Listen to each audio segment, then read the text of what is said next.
every girl looked at us with a hungry gaze, as if silently pleading to be taken away. I love traveling, and once found myself in a truly remarkable place. There were many young women there.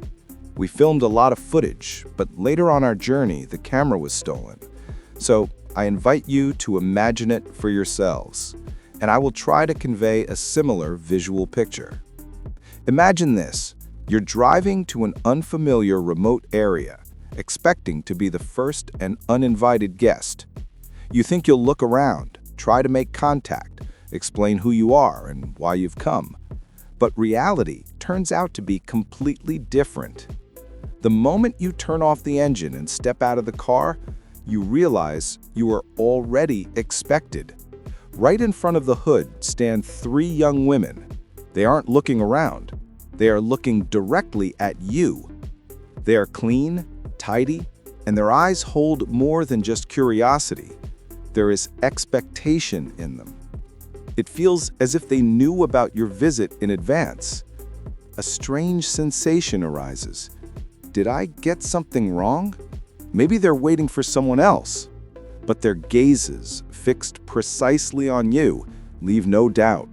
This was the first but very vivid detail that immediately suggests that this place operates by its own completely different set of rules. The initial impression of the encounter was strange, but the real surprise awaited me further on. I opened the trunk to get my equipment. The first thing I pulled out was an ordinary plastic storage container, the simplest kind you can buy in any store. And then something incredible happened. One of the girls immediately approached, almost reverently, took it in her hands, and began thanking me so sincerely, as if I had given her something precious. I didn't understand her words, but her smile and shining eyes spoke for themselves. But that was only the beginning. Next, I reached for another item. As I started pulling out a new rolled-up mattress, the air seemed to freeze. Three pairs of eyes literally fixed on it. Their faces changed instantly, first shock, then delight. They gasped, their hands reaching out to touch the fabric as if checking if it was real. Their laughter became loud, contagious, and utterly childlike. The kind of laughter that comes from happiness, like receiving the most desired toy. And I just stood there, unable to believe it. For me, it was just a mattress. But for them, it was possibly the first comfortable bed in their lives. A symbol of comfort we never even think about. At that moment, I began to truly understand where I had arrived.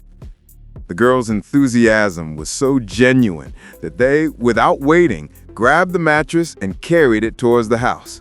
I followed them, and that's when the picture became complete. Their house was built of wood and topped with a thatched roof that sagged under its own weight. The walls were not solid. You could easily see the street through the gaps. The wind moved through freely, and the entire structure creaked, it seemed, with every step. Inside, an even more severe reality awaited me. The room was practically empty. There were no wardrobes or tables. The furniture consisted of a few old planks nailed together, serving as a bed. A hard, uneven surface. That was the extent of the comforts. And in that moment, everything fell into place. That very childlike joy over the new mattress took on a stark and utterly clear meaning. For them, it wasn't just a soft object. It was the first step towards a normal night's sleep, towards a comfort we don't even notice. It wasn't just a thing. It was a solution to one of the most acute, everyday problems.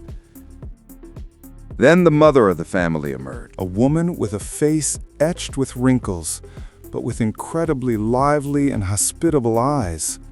She bustled about, offering me the only chair in the house, while her daughters settled nearby on those very planks. And almost immediately, the conversation took an unexpected turn. The mother, without any preamble, asked if I was married. After getting an answer, she nodded and went straight to the point. She began to explain a local custom called the trial marriage. The essence is that on the edge of the village, in a small grove, there are special love huts. If a girl takes a liking to a man, she can invite him there. But entering is only half the battle. The man must show initiative and literally climb inside. If the girl lets him in, they spend the night together. And in the morning, if both are satisfied, their relationship is considered officially begun. My heart was pounding. On one hand, shock. On the other, a gripping curiosity. Realizing the unusual situation I was in, I understood I needed to act, but how to make an impression and show my seriousness? I wasn't a local. The customs were new to me.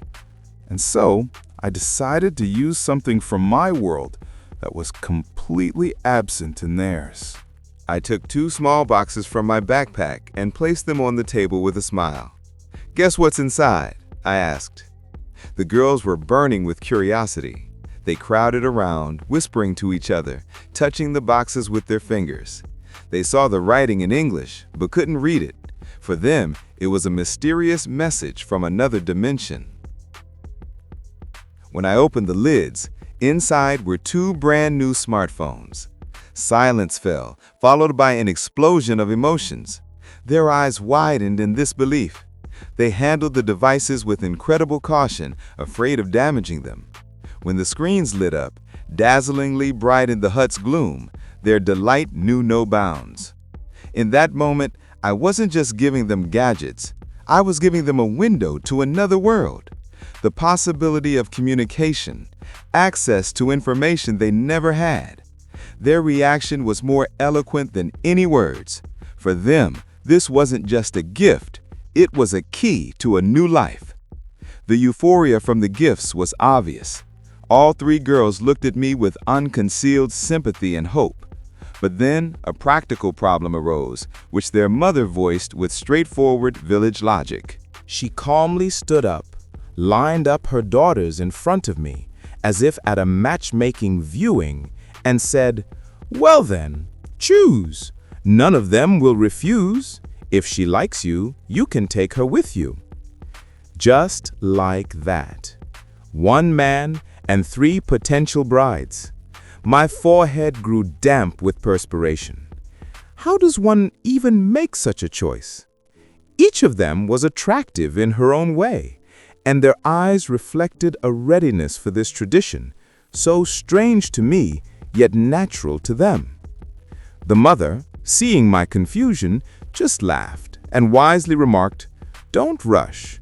You have the whole night ahead to get to know each other better and see who you connect with." This phrase hung in the air, transforming the awkwardness into an anxious yet enticing anticipation.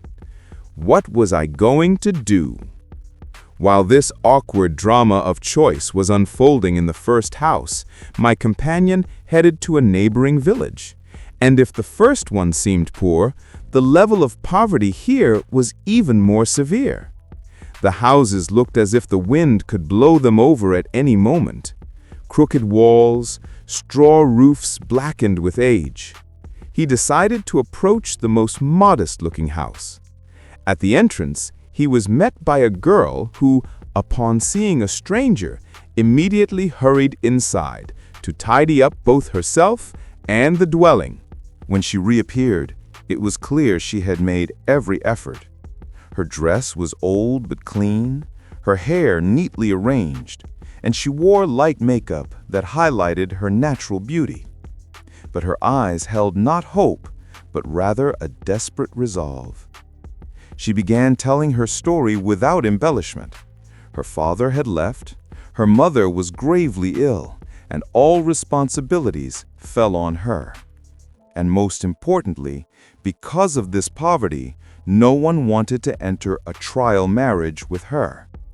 The local young men saw her as a burden, an extra mouth they couldn't feed. Her sincerity and frankness about her dire situation were staggering. This wasn't a ritual, it was a cry for help. Meanwhile, in another part of the village, the ritual itself was taking place. A young man, clearly embarrassed, sat on the edge of a bed next to a girl. It was evident this was his first time in such a situation. His hands didn't know where to rest, and his gaze wandered across the floor. Nearby stood an experienced elder who acted as an instructor. He gently but persistently encouraged the boy. "Well, why are you frozen? Lie down. Don't be afraid. This is how it's done here." The boy, blushing to the roots of his hair, slowly lay down next to the girl. The distance between them shrank to centimeters. They could feel each other's warmth and breath. But the ritual didn't end there. The instructor intervened again. "Now embrace her. Without this, nothing counts." The young man's shyness reached its peak. The girl, however, turned out to be much bolder. She softly embraced him herself, drawing him closer. And in that moment, a kind of magic happened. The awkwardness began to melt away. Their posture, this embrace, it was more than just a gesture. It was a public acknowledgement that they were now a pair. The girl smiled quietly. For her, this wasn't just a shy custom. It was a part of life, a path to her own home and family. The story you've just encountered is more than a report about an unusual custom. It is a portrait of human destinies where tradition intertwines with poverty and hope merges with despair. The fates of these young women and men now depend on choices made in haste under the pressure of circumstances. Will the outsider become a way out of poverty for any of them? Can the girl from the poorest family gain any certainty about tomorrow? Here's something to ponder. What would you do in our place? Finding yourself in a situation where you are perceived not just as a guest, but as a potential husband. Could you accept these rules? Or does this method of forming a family seem too radical to you? Please share your thoughts on this custom in the comments. Your opinion is very important, as it helps to view the story from different perspectives. If this story made you think, struck you as unusual or important, please support our channel by liking this video. It helps us continue to find and share stories about the world's most unique places and the people who live there. And of course, subscribe to the channel. There are many more amazing stories to come. Thank you for watching.